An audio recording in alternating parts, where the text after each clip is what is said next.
The world is full of unsolved mysteries. Mysteries that humans cannot even begin to understand. Some conspiracy theories turn out to be more truth than fiction, and the secrets of the world are opening up. Today, we're going to be getting to the bottom of that mystery.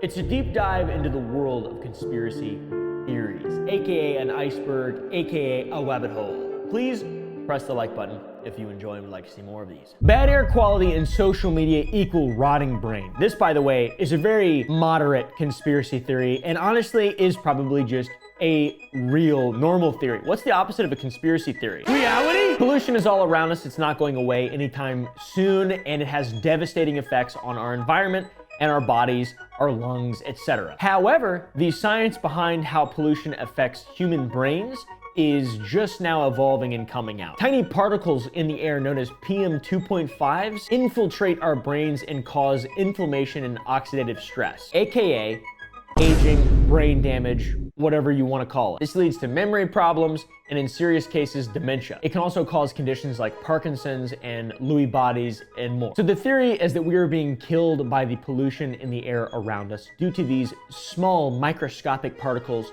that there's nothing we can do to stop. Similar to microplastics in, you know, shrimp and stuff or whatever. You eat food and you get little pieces of plastic in your gut. You're not literally eating plastic unless you're me, because that shit's delicious sometimes. Look at all these pollutants interacting with my olfactory bulb and causing adverse brain effects. It's called nasal epithelial transmission. It produces inflammation that damages the brain. Big L, huge bad, but Big Pharma, guess what? They're not gonna ever tell us to stop breathing that delicious air from those Amazon factories. I don't know how it works. So a successory to brain pollution that goes seemingly completely unnoticed would be the pollution in the form of useless shit that you get from scrolling TikTok. People are always scrolling, trying to find new, different types, breeds, species of monkey. At least that's what I'm always doing. Have you seen the video of the baby scrolling on 2 devices?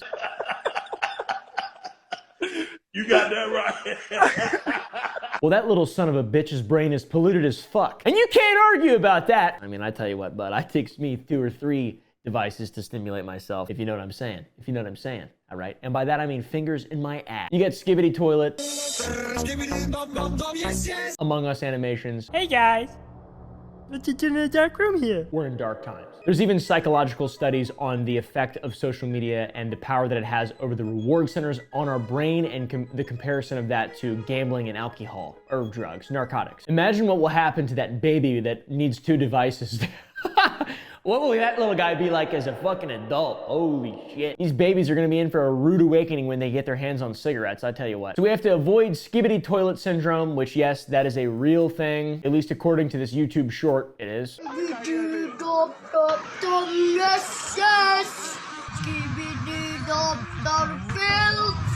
The caption is Skibbity Toilet Syndrome spelled wrong, which is awesome. He's trapped as a toilet. I'm not sure. I don't think it's the end of the world, but I think it's gonna cause a lot of fucking problems. Genuinely speaking, I think that people's lives are going to be destroyed in the next 20 years by technology and just sort of unregulated consumption. Just like how people's lives have been destroyed by unregulated consumption of just material things in general. It's just another step. It's another, eventually we will transcend our physical forms and join the cloud. All right, guys? Not me, though. I'm out here in the boonies. Oh, no. The only thing that threatens me are skinwalkers and government agents. Gray goo. Now, this theory is pretty much the plot of the movie The Day the Earth Stood Still. Are you aware of an impending attack on the planet Earth?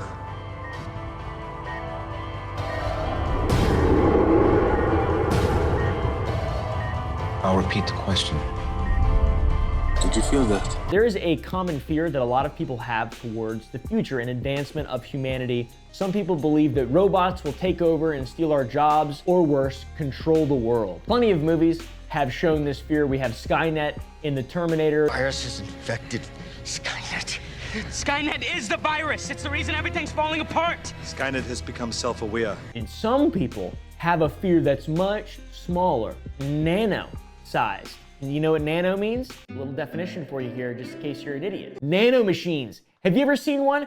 No, you haven't. Stop lying. They're too small. In the movie The Day the Earth Stood Still, there's these little nano machines. It's a horrifying alien technology that eats all forms of matter and sweeps around. It's like a swarm thing. It's a pretty shitty movie, honestly. Even people are immediately destroyed by these self-replicating nanomachines. Trained as a team, they can penetrate buildings, cars, trains, evade people, bullets, pretty much any countermeasure.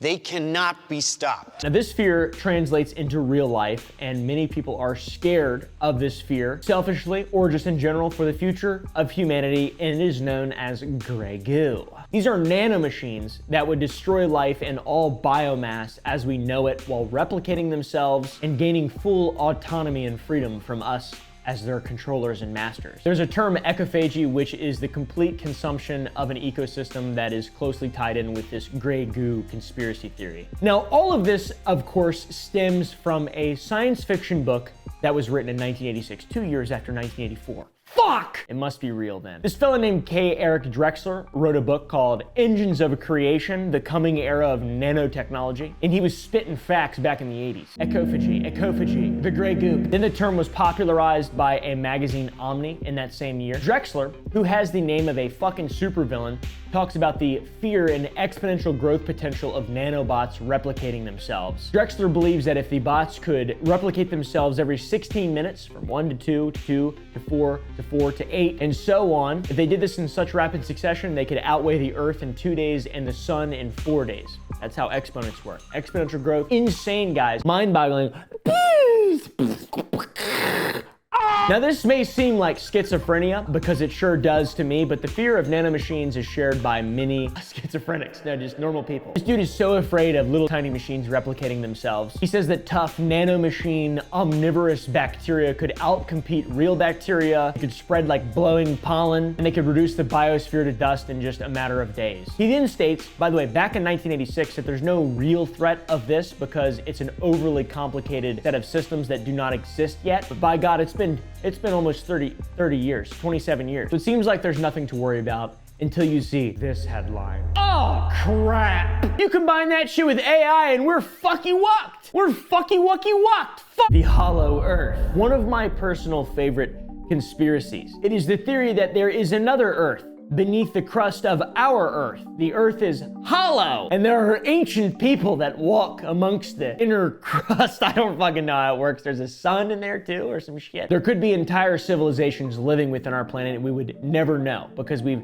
barely even explored the oceans, dude. There could be entire civilizations living beneath our very feet under that crust. I love saying the word crust because at the end of the day, it is truly unknown what exists under our feet. I mean, the deepest we've ever dug was in 1989. There's this Kola borehole. It's called the Kola Super Deep Borehole, and its existence has nothing to do with petroleum exploration. Rather, when drilling began in 1970, Soviet scientists hoped to eventually drill down to 15,000 meters in order to gain a better understanding of the nature of the Earth's crust. Because the truth is, we know less about what's under our feet than what's on the other side of the solar system. They drilled on and off for 24 years. By the way, this isn't part of my outline or script or anything. This is literally just some shit that I know. I think it was like 12,000 meters they dug down. Pretty damn far. That's extremely far. But it got way hotter, way earlier than they thought it would. Hell, maybe? Maybe they had their heat on down there in the crust, in the inner hollow earth. The heat became a major issue. Researchers thought the temperature of the rocks would be about 100 degrees Celsius. What they found were temperatures in excess of 180 degrees. It was this heat that caused the drilling to come to a stop. Man has been to the moon, for example. Man has been in the oceans. They've been deep in the oceans, in the Mariana Trench, etc. But we've never just gone real deep below the crust. What could possibly be dwelling down there? I want to know, dude. I'm curious now. I'm really curious and kind of, honestly, I'm hungry a little bit and horny too. I'm a little aroused right now. This all kind of started in 1947 with this fella, Admiral Richard Byrd. Richard E. Byrd,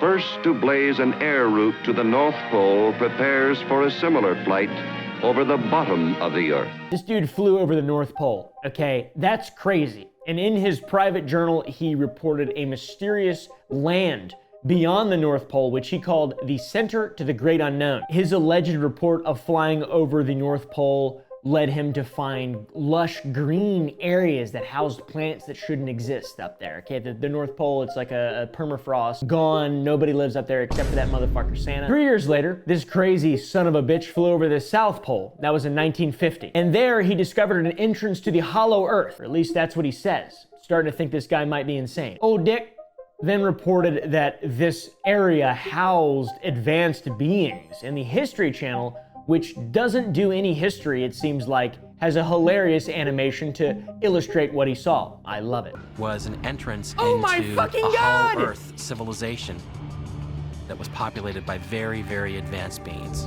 Maybe he had a traumatic brain injury from World War II. Maybe that's what it is. Admiral Byrd's operation to fly over the poles was known as High Jump. He was sent to build a camp in Antarctica, and he took with him an armada of ships known as Task Force 68. Task Force 68 included 4,700 men, 70 ships, and 33 aircraft. This is quite an adventure they went on. And this is also very strange, by the way, that he reported this stuff in his personal journal, as if it's like some kind of secret. Another entry in old Dick's journal was the claim that he flew into the secret tunnel in the center of the earth and found a crystal city full of rainbow buildings. His squadron flew under the earth, into the earth. It turns into this lush and green area, and he can't even believe his eyes. But that's just the beginning of his extraordinary story. He tells how all of a sudden he starts to see a shimmering rainbow city that's made of crystal. Now that's suspicious. By the way, it gets a lot more suspicious. When he flew his aircraft in there, it was taken control of and landed by UFOs, or disc-shaped spacecraft. His airplane is taken control of when he suddenly sees these flying disc-shaped objects around him that lead him to the ground. Then Admiral Byrd, of course, meets with the creature he calls the Master. The Master then tells Dick that he's disappointed in humanity for their use of nuclear bombs and the harm that it's causing not only to, our own people here when we're blowing people up in Japan, Hiroshima, Nagasaki, also the harm that it's causing to the planet. And I assume the people in the crust, the hollow earth folk, who have their own little sun. He's escorted into a cavernous type of an area where he meets a being he refers to as the Master in his diary. The Master tells him that they're highly disappointed in what humans are doing with nuclear weapons, and how they've recently destroyed Hiroshima and Nagasaki, and they really are concerned about what is going on the surface of the planet. Now, his story does line up because there are eyewitness accounts and reports of UFOs around nuclear silos, with the Air Force on these bases seeing UFOs when launching nukes, either for tests or whatever. This leads genius researchers to believe that these UFOs that we're seeing and have been seeing for such a long time are actually from the center of our own Earth. And that makes sense because there's videos of them going down in the water. One thing that I find interesting is that there are also claims of nuclear armed missiles being deactivated by UFOs. Now that is very insane. All 10 of our missiles went down. The UFO was immediately over our facility. This all being said, it's hard to disprove because the Antarctic is full of mysteries. It's, harsh climate and terrain make it incredibly difficult to explore. And it's one of the coldest places on Earth, so who the fuck knows? I don't know. There's even really smart people who think there's an ice wall and that the Earth's flat and all that stuff, and they refer to the Bible, which is the oldest history book, according to them. I don't know if that's exactly true, but... So did Admiral Dick Byrd find something that he's not allowed to share, and that's why he wrote it in his personal journal? We'll never know, because the last surviving member of this team, a fella named Chief Robert Johnson, died at age 102 this year, and he was one of the last of the men who journeyed to the Antarctic with Dick Byrd. The secrets have all died with these men. Let me know what you guys think. I really don't know. It seems weird. There's like polar holes and there's a central sun within the Earth. I don't know. Maybe that's why it's so hot. But then again, it wouldn't make sense for there to be people on the surface of the hollow Earth with another sun that's pretty close to a sun. Seems like they'd burn up and they'd die, in all honesty. And also there would never be any night if they were trapped inside there. So I think this is maybe a Dookie Boy claim. This is pretty dumb. Ever heard of a Dyson sphere? No? You must be normal then. Hello, my name is Caleb. Welcome to my channel. It's called Oompaville for some reason. I do have a candy company. Go to sour.gg and buy candy. We might have some in stock. So what exactly is a Dyson sphere? Well, let me explain. It's a megastructure that encompasses an entire star to capture its energy and convert that to output for things like my computers and my lights and my cameras so I can make funny videos for you all. The Dyson sphere, a megastructure that encompasses a whole star to capture its power output. For an intelligent species, building a Dyson sphere is a technological leap on a par with the discovery of fire for our ancestors. Credit to these fucking geniuses, by the way, for that incredible explanation. I could have never have come up with that on my own. It is eloquated very well. By the way, check out their egg theory video. I think that's what it's called. It's from memory, I forget. That is a delicious video that I love and watch at least once a year. Time as you know it only exists in your universe. Things are different where I come from. Where you come from? Oh, sure. I come from somewhere else. And there are others like me. This power is of science fiction, by the way, if you hadn't determined that yet. This is something that has existed in quite a few different worlds, universes from science fiction. Star Trek, for example. Could this be a Dyson sphere? We would need quite a leap in technology to harness this type of power. It takes us years to get to a small planet, let alone building a sun-sized structure around our own star. Now, there is a small group of people who have brain rot and are conspiracy theorists who believe that these type of devices do actually exist. And this group includes actual astronomers, by the way, just so you know. Based on physics alone, this is not just possible, but easy. It's such a simple process and such a necessary step for any species to expand beyond their home planet that many astronomers think there are probably Dyson spheres already out there in the Milky Way. We haven't spotted any yet, but they could be there. These Dyson spheres come in multiple different forms. There's Dyson rings, Dyson swarms, Dyson shells, the Dyson bubble, and they're all spherical in nature. There are people who theorize that stars in Alpha Centauri are encapsulated by these orbs, the spheres. Specific stars like Kik 8462852. So there's this star, nearly 1,500 light years away from Earth. And we have this telescope that's been staring right at it for a number of years. But scientists say something strange keeps getting in between the telescope and the star. They can't figure out what it is. This is all in relation to the Kepler space telescope spotting a mystery item out in the sky or the space. I don't fucking know, dude. I'm not an old Asian guy with beautiful gray hair and a lot of enthusiasm. Could it be an alien superstructure? That's what we're speculating. We've ruled out all the usual suspects, rogue planets, comets, asteroids. What's left but Star Trek? We're talking about what is called a Type 2 civilization that could build a gigantic sphere, perhaps bigger than Jupiter, to absorb starlight. And this, of course, is right out of science fiction, but here we are staring at it, and we have no logical explanation other than to assume that perhaps, just perhaps, it's made by a civilization a few thousand years more advanced than ours. Thank you, Michio Kaku. Now, this is just science fiction, obviously, but there are people who do believe in this. That's me. I believe in it. According to the Kardashev scale, a Type 2 civilization can harness the power of stars, which that would be using a Dyson sphere. In comparison, we are a Type 0. We can't do shit. Type 1 can harness all the energy from a planet, earthquakes, tornadoes, volcanic eruptions, it's set. We can't do any of that shit. Type 0. There's also a Type 3 civilization which can harness the energy of a galaxy. What the fuck? We would be microbial if there was a Type 3 civilization out there. DMT entities. Have you ever smoked DMT? Don't. It's illegal. It used to not be illegal though. You could buy it on the internet. You could just buy like powdered DMT and smoke it. I never did that. I was like 10 when that was a thing. But I thought about it a lot as a 10-year-old. Years of war. DMT. Dimethyltryptamine, also known as DMT, is a compound which can be found in small amounts in the human brain. Also, ingesting or smoking a small amount of this compound can slingshot you off into space. The purpose of dimethyltryptamine that is endogenous to the human body isn't fully understood.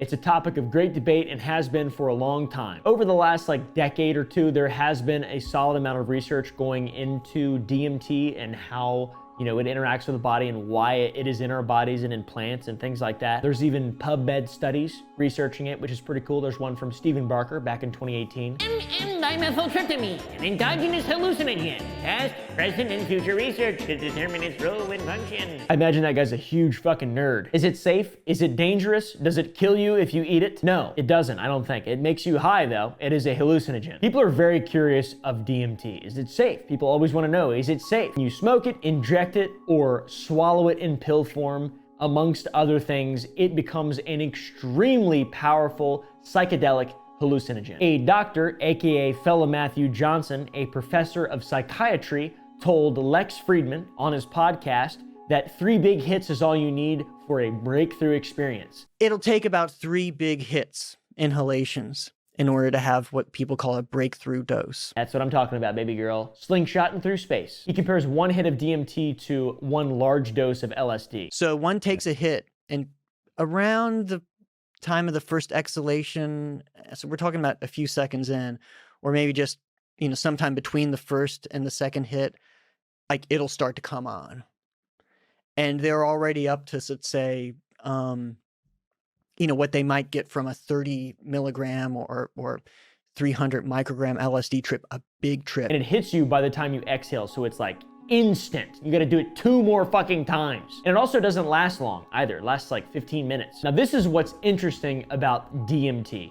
There are DMT entities. A lot of people that experience DMT will experience the same things while on DMT. They will see, feel, smell, hear the same shit while on this drug. That links us all together in some way, it seems like. After these experiences, a lot of people are left feeling that they have interacted with entities and beings on their trip. There's an awesome Vice video about DMT. This guy is crazy. You end up in this place, it's kind of like a palace. You can kind of like move through it. You look down like a hallway, and there'll be like millions of other hallways to look at.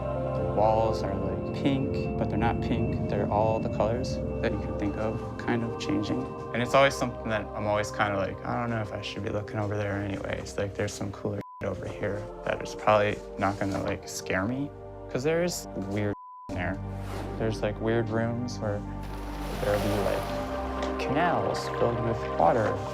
And the water you look at and it's just, there's like a sea monkey heaven or something. Are these entities physical? Are they spiritual? Do I give a singular fuck? One thing that is for sure is that nobody knows what they're seeing. Nobody knows what any of this stuff is. You will be transported into a realm of impossible beauty, of geometric patterns that move and dance in front of you, and you're confronted with some sort of intelligence.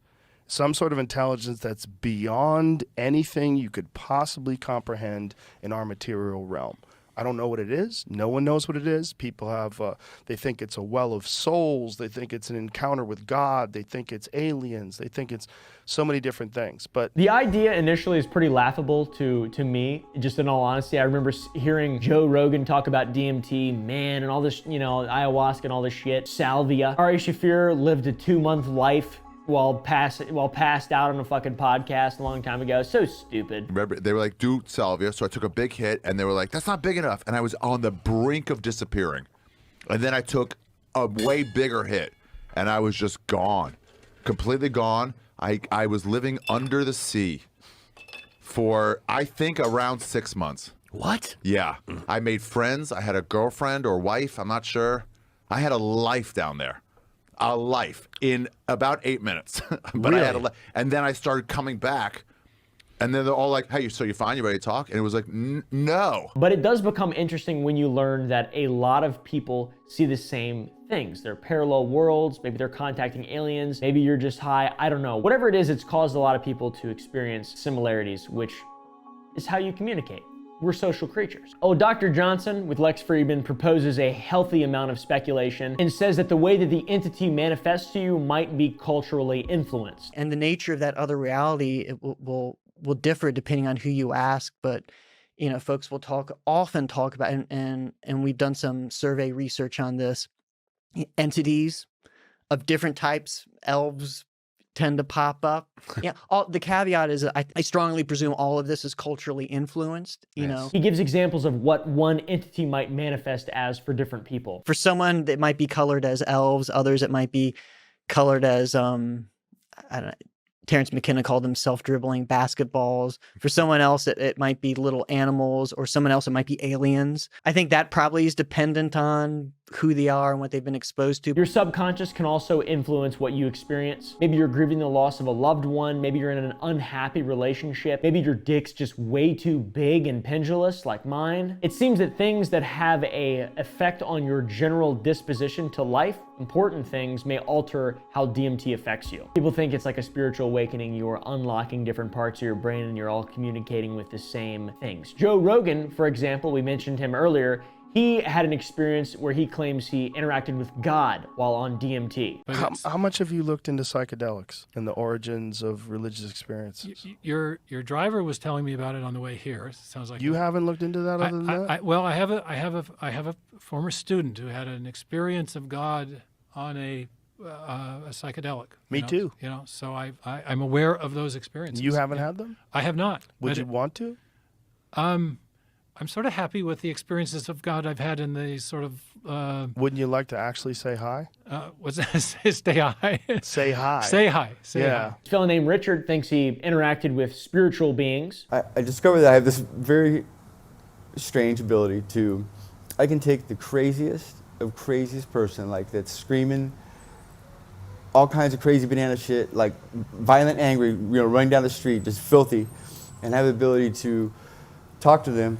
In just a few minutes, I'm able to bring them back to singularity. Unfortunately, it doesn't last once I leave, but yeah. It's fucking Mark from Soft White Underbelly. That guy's a legend. Some people think they're accessing a different dimension, a parallel world, and bringing back information from places that would otherwise be inaccessible to them. It really is like downloading some intelligence from a higher dimension, or some whatever metaphor you want to use. Sometimes these things come up in dreams where it's like someone is exposed to something that I've had this in a dream, you know, where it seems like what they are being exposed to is physically impossible, but yet at the same time self-validating. It seems true, like that they really are figuring something out. Here's a visual simulation of DMT and meeting DMT aliens. Wow, this looks fun. It looks like fucking hell on earth, if you ask me. If I had to live through that shit, I would be crusty, dude. I would be caked up with poo. There are even people now trying to map the hyperspace of DMT. Graham Hancock, the guy behind the epic Netflix series Ancient Apocalypse, talks about volunteer studies of people who go on a DMT IV drip and stay in a DMT-influenced state for hours to try and map the DMT experience. He told this to Joe Rogan. Of course! Rick has a colleague called Andrew Gallimore, who teaches at the University of Okinawa in Japan. And Rick and Andrew have together developed a technology for releasing DMT into human volunteers in a very slow drip that will keep them in the DMT state, if they wish, for hours on end. And the intention is to use this technology to explore and map the DMT realm. When do I sign up? This essentially means there are people that believe the DMT realm is a contiguous thing that you can go in and out of and find different parts and navigate as if it's a real world. Take this excerpt from this article, for example. One of the most fascinating things about DMT is that many trips follow a specific pattern and many users experience similar realms. Amateur psychonauts, cosmic cartographers, if you will, have been mapping the DMT realm on their own for years. But an emerging branch of academic researchers and more recently, venture capitalists and AI researchers are now attempting to map the DMT realm using rigorous, repeatable science. That is Silicon Valley's newest obsession, apparently. How about you figure out how to feed people who are hungry instead? I don't like the AI DMT art, by the way. I think I may have just drank a fly. I think there was a fly chunk in my Dr. Pepper. Oh my God, guys, Mid-Journey AI DMT. Oh my God, aliens. I saw strange beings. These are some of the entities. That's epic. You know, I don't know, dude. I do this thing called TM. It's called Transcendental Meditation, and I do it basically on a daily basis. I ain't saying you see shit like this, but sometimes when your eyes are closed, you can become incredibly imaginative, and it feels like you're almost dreaming, but you're in complete and total awareness, and you're not actually in the dream. You're not like you're not walking around or whatever. You're just kind of exploring and looking around and seeing things. It's interesting. So maybe that's related. Maybe I'm accidentally accessing my internal DMT storage. Little jump scare for you, press like. One really cool thing that doesn't just extend to DMT, but all psychedelics and hallucinogenics is the potential and profound effects that they have on people who have severe trauma, PTSD, for example. There's a lot of treatments that are being worked on now with mushrooms, LSD, well, maybe not LSD, that's some MK Ultra shit. DMT, the more controllable, easier to administer varieties of the psychedelic. It's pretty cool. There's a reduction in all sorts of negative symptoms that relate to severe PTSD. And there was a large increase in psychological flexibility. And most participants said it was in the top 5 moments of their life, which is really wild. Back to Graham Hancock on Joe Rogan's podcast, talks about a session with ayahuasca, which is a psychedelic tea in which DMT is present. After going through this ayahuasca trip, his normal usage of 15 to 20 nasal sprays of tryptin within a 3-week period has gone down to 1, which is pretty incredible. In some ways, one of the most helpful sessions that I've ever had. I suffer from migraines, very bad migraine headaches. They're a curse of my life. I'm taking a pharmaceutical medication. I carry it still everywhere with me, which is a triptan. Belongs to the class of medicines called triptans. I take it as a nasal spray. So I rely on these triptans, but triptans turn out to be quite closely related to dimethyltryptamine. And on this, let's put that shot up again. On this session that I had with Francisco, I focused the whole session on please help me with my migraines. That was the whole thing it was about. And I didn't have the entity encounters, and I didn't have many of the things that happened with ayahuasca, but I had, this is going to sound nuts to people who think I'm nuts, but I'm going to say it anyway. I had a circle of serpents that appeared in front of me, and they were all intertwined around each other, and they came closer and closer to my forehead, and in the middle of them was a bright light, and it came right down onto my forehead. And I started to feel afraid, as one does in a deeply altered state of consciousness sometime. And I was kind of backing off, and I said, I want this to stop. And a voice said to me, just shut up and get out of our way. We're trying to help you. And I said, okay. Wow. And I surrendered. And I let it go the full course. The net result is that in the 3 weeks since then, when I might have taken 15 or 20 of those pharmaceutical medicines, I've taken 1. Just 1. I also have chronic migraines, and they are not as bad as they were when I was a child since I started meditating heavily. Maybe I'm seeing God. Maybe I'm talking to aliens. Fuck DMT. Come hang out with me for a week. Let me know what you guys think, though. I think it's cool. I think it's interesting stuff. A plague of alien origin. There is a controversial theory that seeks to use alternative, out-of-the-box ideas to explain a centuries-old tragedy. The bubonic plague, aka the Black Death, however you choose to refer to it. It was one of the darkest known periods of human existence. The first wave of the bubonic plague happened in the Dark Ages in the early 1300s, between 1347 and 1351. It struck Europe, killing approximately 25 million people, and that was estimated to be between 30 and 60% of the population of the continent. That's between 1 and 2 in 3 people dying. What the fuck? In total, it's estimated that the bubonic plague killed between 75 and 200 million people in Asia, Europe, and Africa. The craziest thing about the bubonic plague was the speed of which it spread, and that was the reason it was such a devastating thing, because people just started getting it everywhere. And it's long been believed by historians and scientists alike that rats were the primary spread of this disgusting bacterium known as Yersinia pestis. It was transmitted to humans from rodents and fleas. Those assholes! However, there is an alternative theory that seeks to offer a different explanation in how this horrific plague came to be. Here's an example. When Europeans first went to North America en masse, they brought with them many diseases. Smallpox was the main one. It ravaged Native American community. Now, this is similar to the new theory of the true origin of the bubonic plague. This theory suggests that the Black Death was still caused by Yersinia pestis, but the bacterium is not of terrestrial origin. It is alien sperm or bacteria. This theory relies heavily on the idea of panspermia, which is the scientific hypothesis that life exists throughout the universe and is spread through various forms. Space dust, asteroids, comets, spacecraft, aliens, I really don't know. But panspermia does. The theory would suggest that the bubonic plague arrived from a meteor impact, or that it was possibly spread intentionally by extraterrestrials.